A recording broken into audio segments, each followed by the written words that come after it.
नमस्कार दोस्तों, आप सभी का इस वीडियो में बहुत बहुत स्वागत है।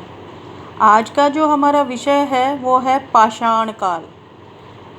आज हम प्राचीन भारत के इतिहास में प्रागैतिहासिक काल या पाषाण काल के बारे में डिस्कस करेंगे।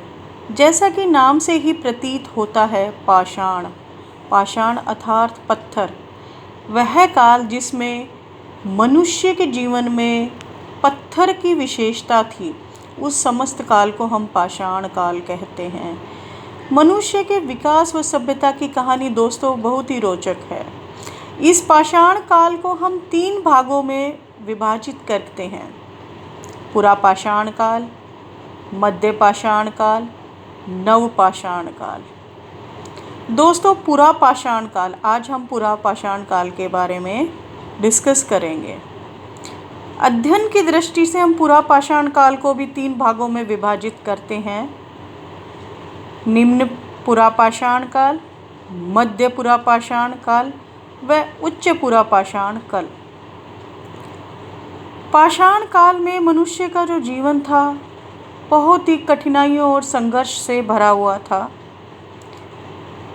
मनुष्य को और किसी भी चीज़ के बारे में जानकारी नहीं थी, बस पत्थर के ही औजार, पत्थर के पर्वतों पे अपना निवास स्थान बनाना, यही मनुष्य जानता था।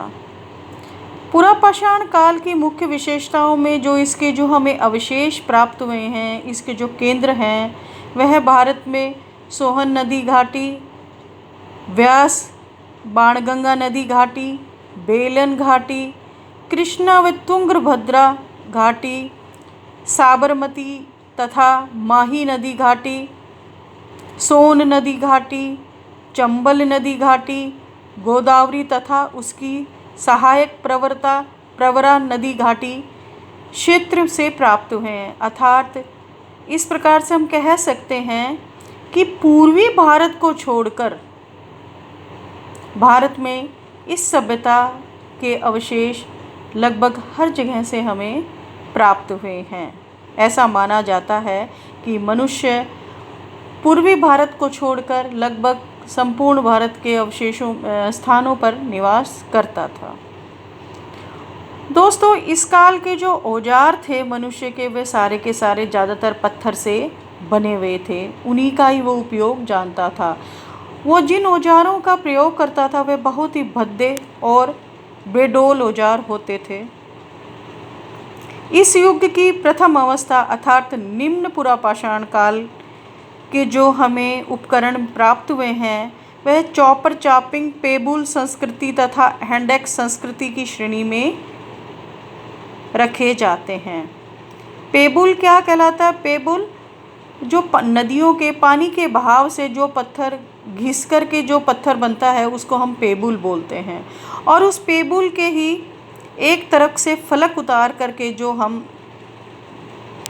बनाते हैं, जो हम औजार बनाते हैं धारदार, उसको हम चॉपर उपकरण कहते हैं।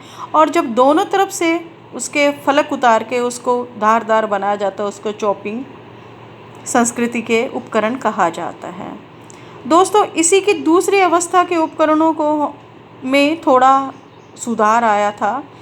इसके जो प्रमुख उपकरण थे, उन उपकरणों को, पत्थर के उपकरणों को हम फलक ब्लेड संस्कृति के उपकरण के नाम से हम जानते हैं।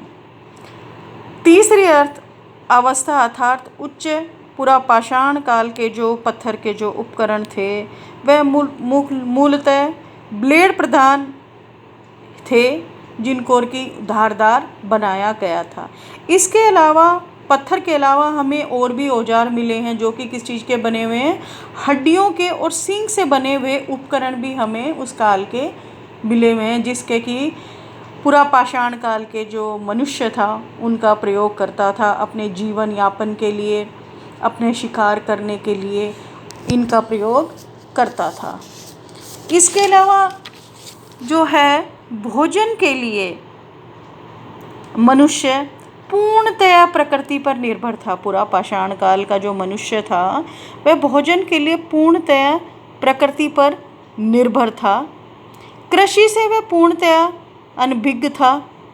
कंदमूल, फूल, पत्ते खा करके वो अपना गुजारा करता था। शिकार के लिए मनुष्य इधर से उधर भटकता रहता था और शिकार करके जो मांस प्राप्त करता था या मछलियों से, नदियों से जो मछलियां पकड़ता था उनसे अपने पेट को वह भरता था। पूर्णतया प्रकृति के ऊपर निर्भर था। उसको पकाना नहीं आता क्योंकि अग्नि का आविष्कार उस समय नहीं हुआ था। वह संभवतः कच्चे मांस का ही सेवन करता था।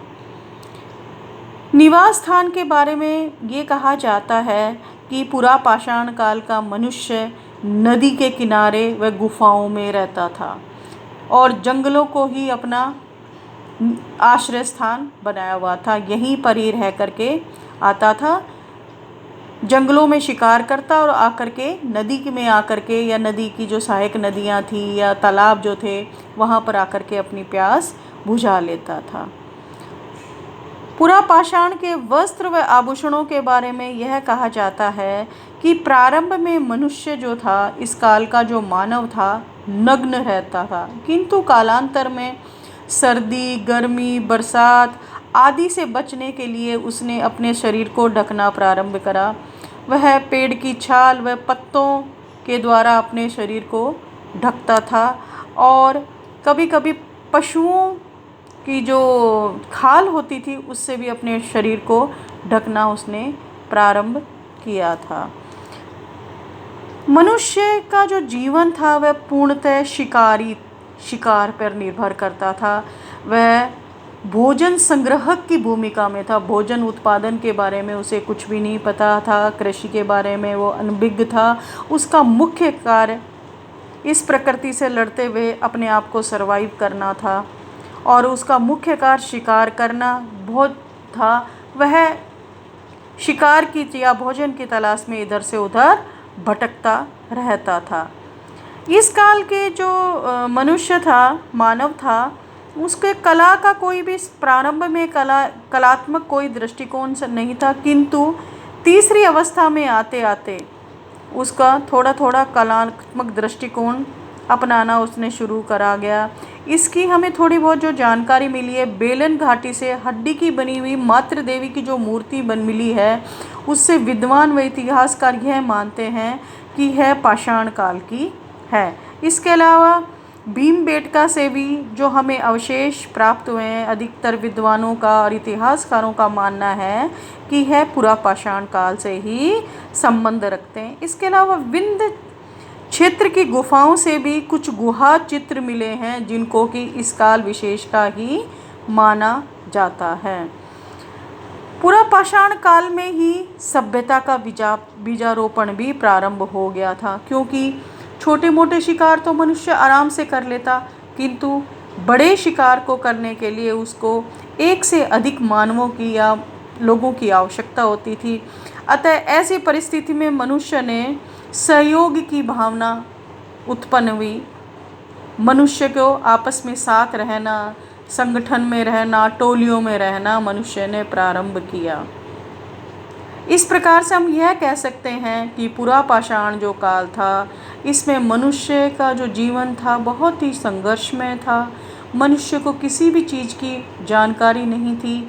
वह प्राकृतिक आपदाओं से ही डरता रहता था और भोजन की आवश्यकता के लिए या भोजन की अपने प्राप्त करने के लिए इधर से उधर भटकता रहता था। मनुष्य का कोई स्थायी निवास नहीं था। धन्यवाद दोस्तों, आज के लिए बस इतना ही। धन्यवाद दोस्तों।